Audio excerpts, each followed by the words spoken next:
Now I'd like to welcome to the stage, please, Nan Broad and Jeff Murray. Jeff and Nan, or I think that Nan's going to be watching, but crediting Nan first. Okay, decorative. They're going to be speaking about Cartographic Chronicles. So welcome to the stage, Jeff and Nan.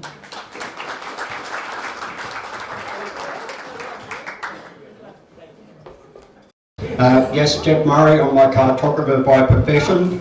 I'm passionate about maps, and all the research I do either starts with maps or involves maps. So as it says down here, I'm doing most of the talking, but supported by Nan. So if anything comes up with this and you want clarification, you'll get one version from me and you'll get a different version from Nan.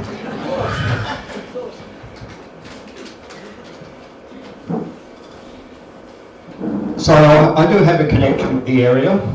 Being a cartographer, I started off my career with Department of Lands and Surveys, went to DLI, went to Dollar, went to Landgate, and also during that time I did 45 years with the Army Reserve, and part of that was with the Survey Corps. Now, back in 1998, I was responsible for the field checking, the field verification of all the 1 to 50,000 map sheets within the Dongra 1 to 250 map sheet.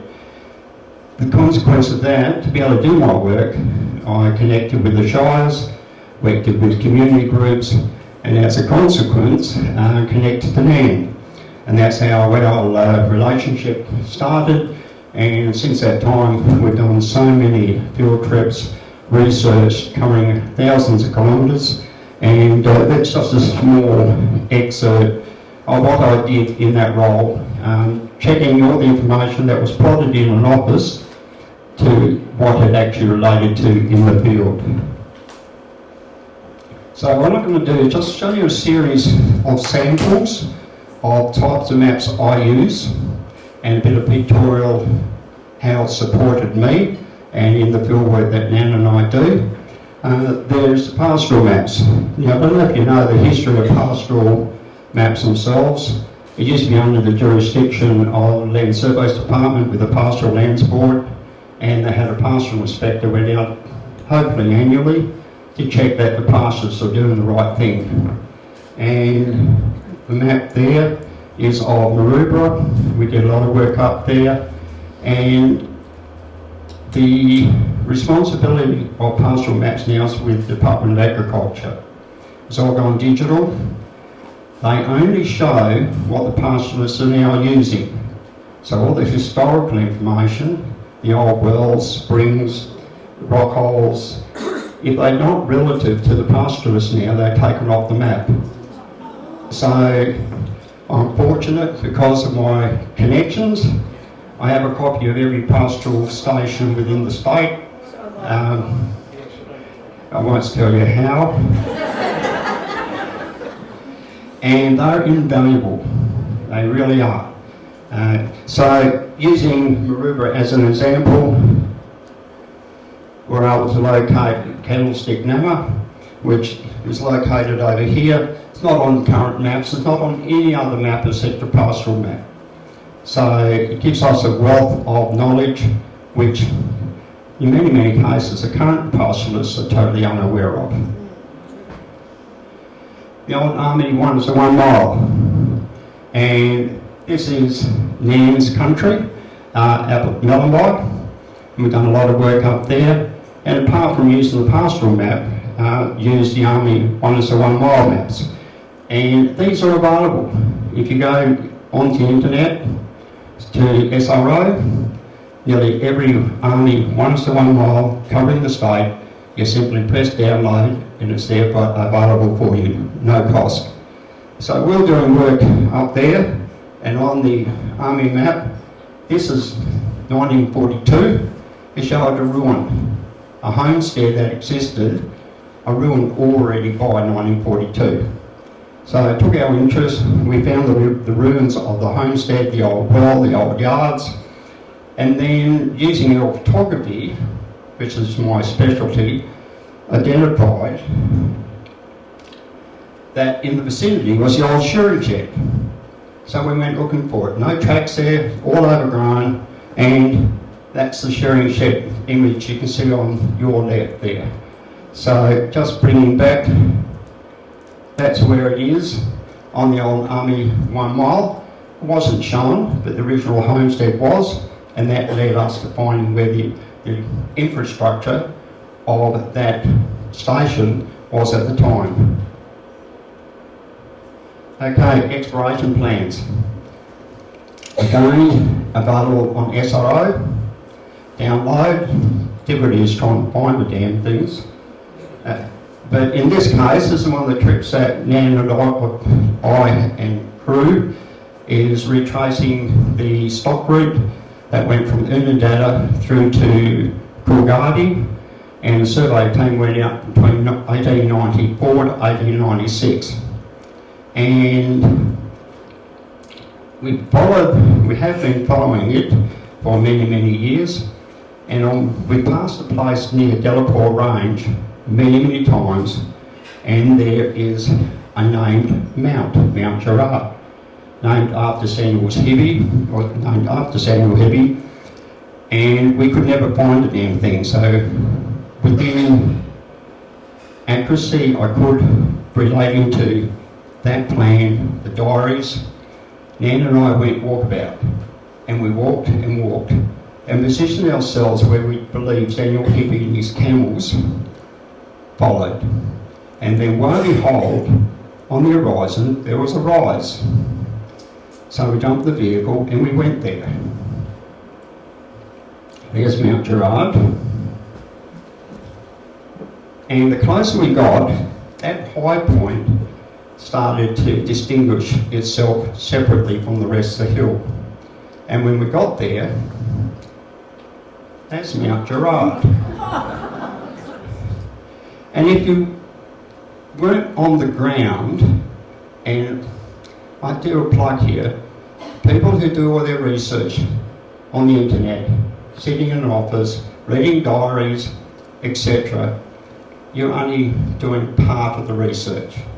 You've got to get out on the ground and live the life and see what those people were doing at the time. And to identify that, okay, Surveyor Murray and the leader Samuel Heavy were on camelback. So to find Mount Gerard, we had to get to the same height. So we were on top of the vehicle, assimilating, we're on a camel, and what did he see? Okay, forestry maps. Don't cover all the state, they do the southwest. And they were produced by Calm in its day, now totally obsolete. You know, Forestry Department don't produce their own maps anymore. But for foresters out there, there were blazed trees, there was reference points, and they marked everything on the forestry map that was of interest, of need to the forestry staff in the field. And I've used this example. This is closer to where I live, the Shire Mundaring, is Chauncey Spring. There'd be very few people in the Shire Mundaring who would have any idea where Chauncey Spring is. So using the forestry map, lo and behold, out there's an actual sign, and associated with the sign is the spring. And that's the spring. It's photos taken midsummer, entire area, everything's dead, everything's brown, but that spring is still flowing. And if you go into Chauncey's Fieldbrook, he actually gave the Aboriginal name of that spring. But because of the culture, because of the attitudes of the day, the Aboriginal name was never recorded on maps. Chauncey was given the recognition. That is not a registered site. There's no reference anywhere of that being so important to the Aboriginal people of that area. Now this is a really interesting one. And I'll have to turn my back to you, unfortunately, just for a short bit. George Fletcher Moore, in his book, I don't know if it's out there on the table, if he is, grab it. Evidence of Inland Sea, printed 1837. They also believed there was an inland sea. and George Fletcher Moore went out to find it. Now, in the process, he went up the Avon Valley, and in the vicinity, just west of 2J, he records, I observed a remarkable standing stone called Boya Bugama, to which the natives have attributed marvellous powers, as it had been a man who had died, and others would die who, in passing it, neglected to make a bed for it. That's the rock. Now, to find it, apart from that record in the diary, my only other evidence was his exploration plan. And he marks it down as a perpendicular rock. So with that only, and Jim Cameron's in the audience somewhere, Jim and I and some others, we went out to find it, and we did. Now that is a very important site, and that represents the Owl Rock.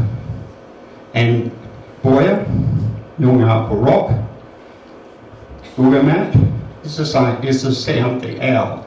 It goes, ooh, ooh, ooh. So that is Owl Rock. And again, not a registered site, but you can see the image on your left, there's very much a face in it. And the image on the right, you see how the rock represents a hollow at the top, and the nest is just in there. Okay, very important site over the moon when we found it. Cadastral plans. Now, I've been helping a recently retired surveyor, Retrats Trockman's expeditions, who was also a very famous surveyor in his day. And one of the places that Trockman has in his book is they went to Doodlakine. Now, Doodlakine, there's the survey of it. It's marked on the map there, but there's nothing of Doodlakine left on the ground. That's Doodlakine left. It was a town site, massive amount of buildings, had a permanent well, etc. The mentions up there was done by the owner of the sheep run of Doodlakine, and a year later that C.C. Hunt came through with his crew, deepened it, lined it, and that's Doodlakine today. And the only evidence on the town as it exists is Hunt's Well. So if you go that neck of the woods, there is the Doodlakine. It's on the railway. That didn't start until 1940. So Hunt, Trotman, they had no idea of the current Doodlakine. They went to the old Doodlakine. And you wouldn't know where old Doodlakine was unless you used the cadastral maps. Now, maps are a tremendous resource, I admit. I draw them. But errors do occur. Okay, and there's many, many reasons for errors. And I've picked out just two to give a representation of how errors can occur. One is gross error or blunders, and that includes survey instrument wasn't correctly set up, misaiming a target, and I'll give a demonstration of that, and writing down the wrong measurement. And Nan and I experienced that so many times. Surveyor, explorer, whoever in the field for his notebook will write down a number, and then later, was that a 3 or was that an 8?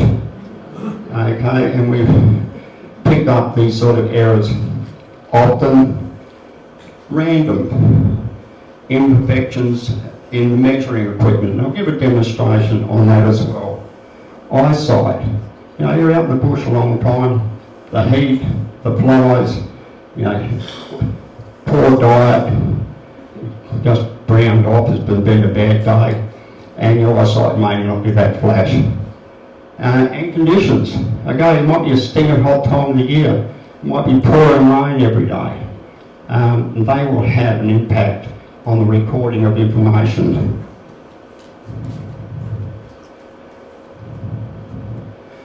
Miss Amy, a target. And here's the demonstration there. It depends on where you're standing when you're looking at a feature. You know, if you're looking at it from the south, the east, west, or whatever, is that the highest point? Or is that the highest point? Or is that the highest point? And as a consequence, when you're out there and you're trying to re-establish what that person recorded 150 years ago, you have to stand where they were, or get on top of the roof of the car to see what they were looking at from the camel.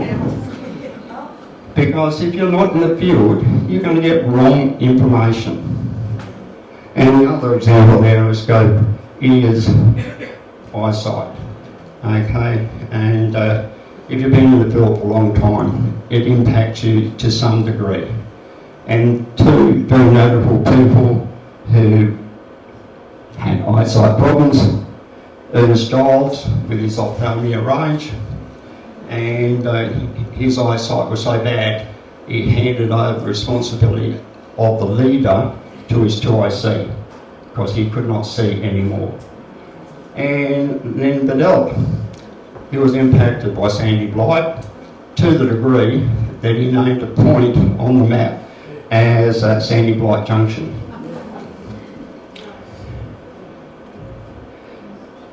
Equipment that was available in the day. Now we all use compasses. I still use a compass. A lot of people rely totally on GPS. I don't. I use it as a navigational aid as much as anything else. But early compasses had a lot of problems. The needle floated.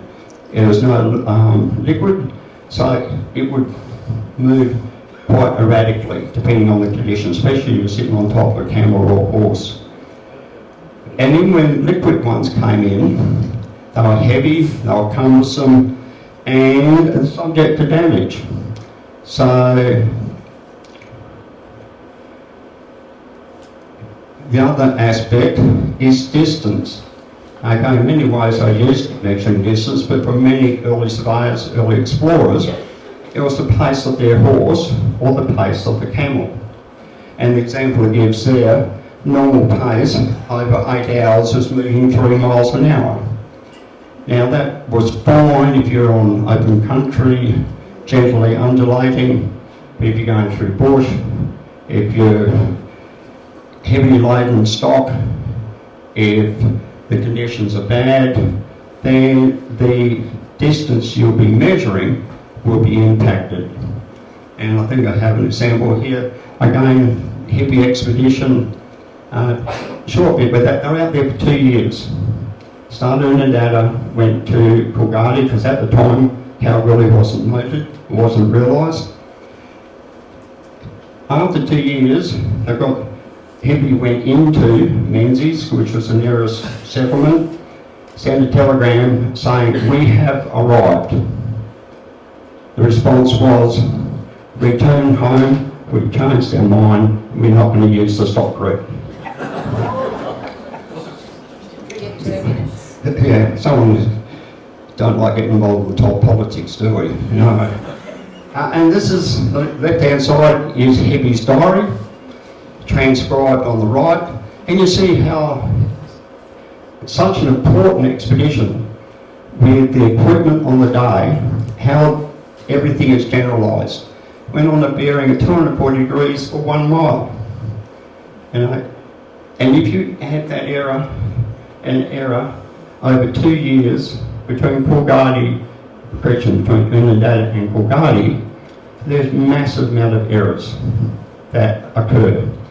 And we find a lot of them, but it's a very interesting journey to be able to get out there in the field and retrace. The hardship we experienced with this, the surveyor, Richard Murray, who was a phenomenal surveyor, is noted, and I found in the research, all his field books and diaries he destroyed because no one was interested. He was found in his backyard, drunk, in his underpants, burning all his possessions. Mount Strawbridge. Mount Strawbridge named in 1896, and I heavy advice of the Australian General at the time. There's Mount Strawbridge. It's on all the maps. It's a prominent hill. It's got this beautiful cairn on top, and pastoral stations are tied into it. Mining leases are tied into it. Everything is tied into that area to Mount Strawbridge. But it didn't match the diary. We went there 6 times. Cannot work out until we were speaking to a pastoralist in Laverton, and he said, "No, it's over here."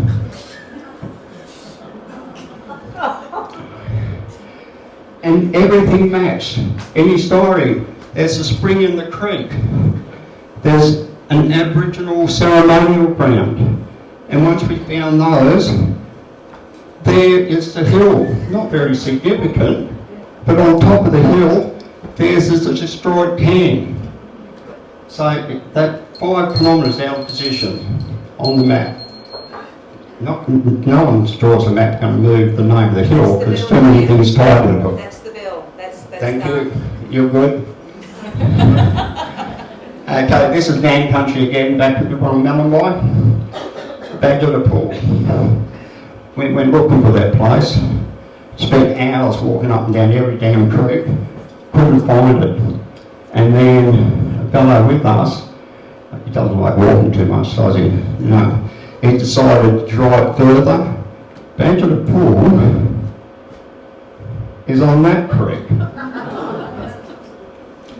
Okay, been on map after map after map.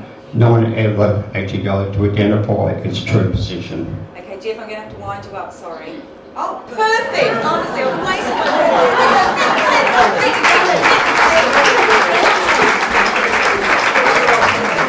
My question is, what do you do with the information when you realise it's wrong on the maps? Does it get changed? Okay, a very good question. In years gone by, Karen. it was a responsibility of every mapping authority to be receptive to build responses. And then they'll go into the role of amending the map. That does not happen now. Okay. Unfortunately, especially, the room's full of historians. History does not make money. It doesn't make money for any authority to change maps. I encourage you, if you find errors in maps, especially with locations, places that are not on the map, send it in. If it's a Landgate map, most of the information will go to the Geographic Names Committee, and they will acknowledge. It'll go into the records, but I don't expect to see it on the map. Okay, but I do encourage you. I send information in, and it's a bit like a black hole. Can't remember ever getting a response. But I do. Mount Strawbridge was sent in. It'll go into the records, but it won't change on the map. Forest Department don't produce maps anymore, so it doesn't matter. Ag Department, I don't know. You're dealing with pastoral people as well. A lot of mining companies own pastoral stations here. Maps are not their interest. They know the country. They don't need a map. It's in the head.